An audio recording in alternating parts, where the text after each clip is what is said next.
Então, hoje, gente, eu queria conversar um pouquinho com vocês a respeito de como lutar por restauração, porque apesar da gente já ter alguns vídeos no canal e tudo mais, as pessoas acabam sempre fazendo as mesmas perguntas, né? Então, as pessoas sempre repetem as mesmas perguntas, mas o que eu faço? Como é que eu luto? E eu e as orientadoras, a gente fala, né? Já tem vídeo no canal, tira um tempo e olha todos os vídeos, né? Nem toda palavra está ligada a casamento, mas é importante que a gente tenha pelo menos uma visão geral da vontade de Deus, né, da palavra de Deus. E, através das playlists, vocês vão ter acesso a orações, a posicionamento, enfim, tem bastante material já para que vocês possam se posicionar. Mesmo assim, eu resolvi voltar e bater esse papo aqui com vocês. Então, gente, o que acontece? Vocês que são cristãs, vocês têm o entendimento que tudo é permissão de Deus. Não significa que foi ele que causou, mas ele permitiu para um aprendizado. Ele permitiu porque ele viu algo que poderia melhorar. Se não fosse da vontade de Deus, não aconteceria, porque Deus é soberano, entende? Porém, o que eu vejo, uma das coisas que eu já quero começar aqui, para que vocês possam refletir. Gente, se vocês esperam ver em mim uma pessoa religiosa, uma beata, vocês não vão ver, realmente, ok? Por quê? Porque eu reflito sobre as coisas, entende? E da mesma forma, eu não quero que vocês sejam robôs de igreja, robô de pastor, robô de algum pregador. Eu quero que vocês reflitam, as coisas precisam fazer sentido, entende? Eu vejo muitas pessoas me procurando assim, o diabo entrou no meu casamento, o diabo destruiu meu casamento, o inimigo levou meu marido embora, o inimigo fez essa coisa, não sei o que. Ok, gente, que existe um problema espiritual, é óbvio, existe um problema espiritual. Porém, nós fazemos as escolhas, entende?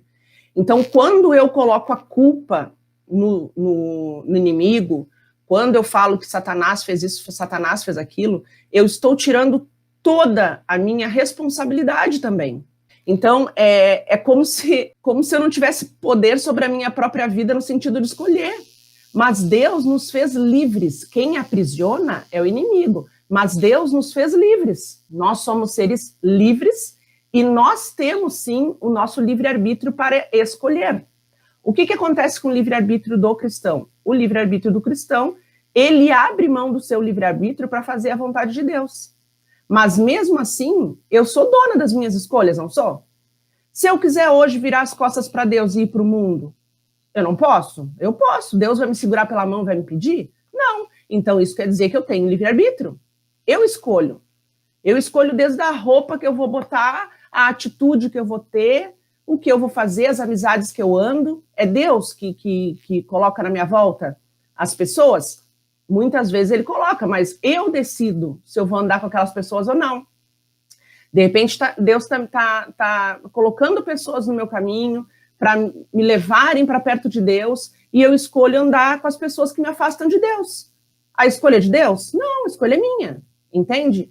Então, quando eu digo que Satanás fez isso, Satanás fez aquilo, o inimigo, não sei o quê, eu estou tirando toda a minha responsabilidade.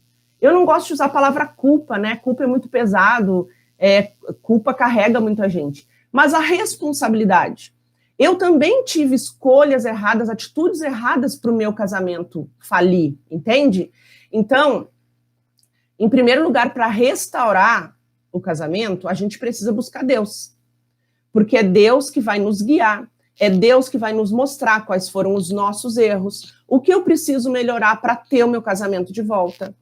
Através da proximidade com Deus, eu vou ficar mais sensível à voz de Deus para que ele me fale a vontade dele, para poder fazer propósitos com ele e ele de fato me responder se eu devo ou não lutar por essa aliança. Porque vocês aceitando ou não, gente, nem todos os casamentos serão restaurados. Por quê? Porque é a gente que casa. Salvo algumas exceções, foi a gente que escolheu do nosso jeito nosso parceiro. E a gente perguntou se era da vontade de Deus? Como eu falei, salvo algumas exceções, sim, perguntaram. Quando eu estava fazendo palestras, né, pelo Brasil, pelo Ministério Prova de Fogo, pela restauração, a cada palestra eu sempre perguntava quem orou antes de casar? Quem teve um namoro de acordo com a vontade de Deus? Quem teve um namoro santo? né? Quem orou junto com o parceiro para saber se era da vontade de Deus? Gente, às vezes tinha uma pessoa na sala e às vezes nenhuma. Ou seja, como que eu posso cobrar de Deus uma coisa que eu não pedi lá na frente? Agora, Deus pode restaurar? Pode. Deus pode transformar essa situação? Pode me dar uma nova chance? Pode.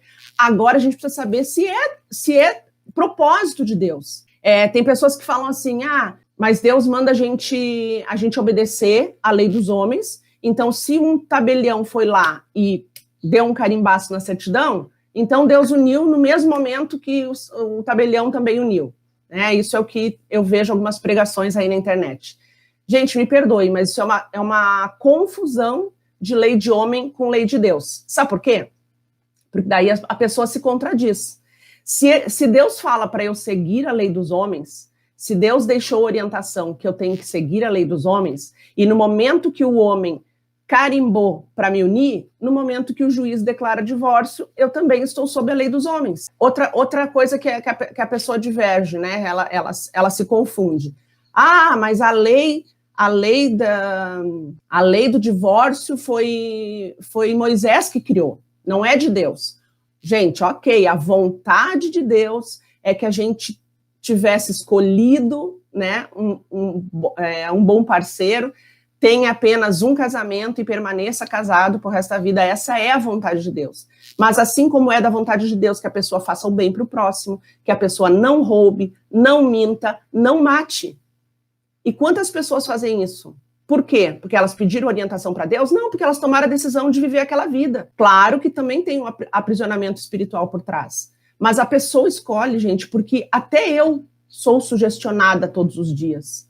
Todo mundo, ninguém é perfeito aqui. Eu não sou santa, não sou perfeita, eu sou pecadora. Eu preciso lutar contra a minha carne todos os dias. Eu escuto também sugestões do inimigo. Mas qual foi a decisão que eu tomei? A decisão que eu tomei foi caminhar com Deus. Então aí a pessoa fala, foi Moisés que criou a lei do divórcio. Engraçado, até aquele momento Moisés era a voz, era a boca de Deus.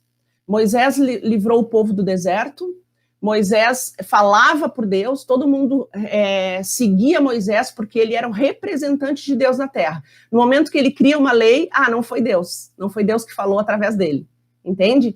E com isso eu não estou falando que é da vontade de Deus, então não tem problema, podemos casar e descasar e tá tudo certo. Não. Só que às vezes ficar debaixo de uma aliança que tem violência, que tem agressão, que tem infidelidade, que tem mentira, que tem um monte de coisa, o casamento é feito de duas pessoas. Para que funcione, os dois têm que estar dispostos. Mas é claro que para restaurar, uma pessoa precisa começar. E vocês estão aqui para começar. Só que a primeira coisa que vocês precisam fazer é buscar a Deus de todo o coração por vocês. Eu não posso buscar Deus assim, Senhor, eu estou aqui para o Senhor restaurar meu casamento, entendeu? Porque daí não vai funcionar, não vai funcionar. É uma mudança de vida nossa. Eu confesso que no início eu fui lá também procurando o Deus que poderia trazer meu marido de volta. É claro, a maioria acontece isso. Só que durante a caminhada, isso precisa mudar. Durante a caminhada, a gente precisa estar com Deus porque quer estar com Deus. Não porque ele pode trazer meu marido de volta, entendeu? É uma decisão que a gente toma. E esses dias uma pessoa me procurou, ela me falou assim, faz 2 anos que eu luto por restauração de casamento, eu mudei, eu fui para a igreja, eu orei, jejuei, não sei o que, e eu não vi nada. Só que eu conheço essa pessoa já nesses 2 anos e eu tô vendo que não mudou verdadeiramente. Ela está fazendo uma coisa para Deus trazer o marido de volta. E Deus não é Deus de barganha, entendeu? Então, tanto é que olha a frase que ela me falou. Eu fiz isso e não vi nada. Ou seja, ela está fazendo para ver alguma coisa.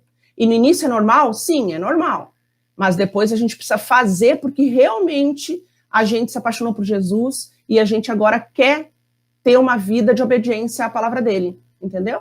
Não dá, a gente não pode ficar seguindo ele apenas por causa do casamento. Então a primeira dica que eu dou é essa, tá? Busque Deus por você. A oração e o jejum tem que ser por você, pela sua vida espiritual, para você fortalecer o seu espírito, enfraquecer a sua carne. É para isso. O jejum não é até trazer o marido de volta. Teve uma pessoa que me procurou e falou, Miriam, eu entrei no jejum até meu marido voltar. Isso é barganhar com Deus. Entende? Deus não vai trazer porque tu fez jejum até trazer de eu vou fazer jejum até meu marido voltar, daí em um mês o marido volta. Gente, não se negocia assim com Deus. Deus é soberano, sou eu que sou serva de Deus, eu que tenho que fazer a vontade de Deus, não ele a minha. Entende? E também é normal pensar assim? É normal, porque lá no início eu também pensei, porque eu achava que o jejum resolvia tudo, né? Eu achava que o jejum era o meio de alcançar o milagre, e eu também já pensei isso, então vou jejuar até meu marido voltar. Mas não é isso. O jejum é para o nosso fortalecimento, para que a gente fique mais sensível à voz de Deus, para que a gente fortaleça o nosso espírito, né, enfraqueça a carne, e a gente assim possa se aproximar mais de Deus. E quando a gente se aproxima de Deus, a gente ouve, a gente sente, a gente percebe ele conduzindo a gente, entendeu? Agora, se eu faço, eu vou fazer um jejum para ganhar na Mega Sena, vou fazer um jejum para conseguir um carro novo, vou fazer um jejum para meu marido voltar. Tu tá fazendo jejum não é por ti, tu tá fazendo jejum como uma barganha para que Deus te dê alguma coisa, e não é assim que funciona.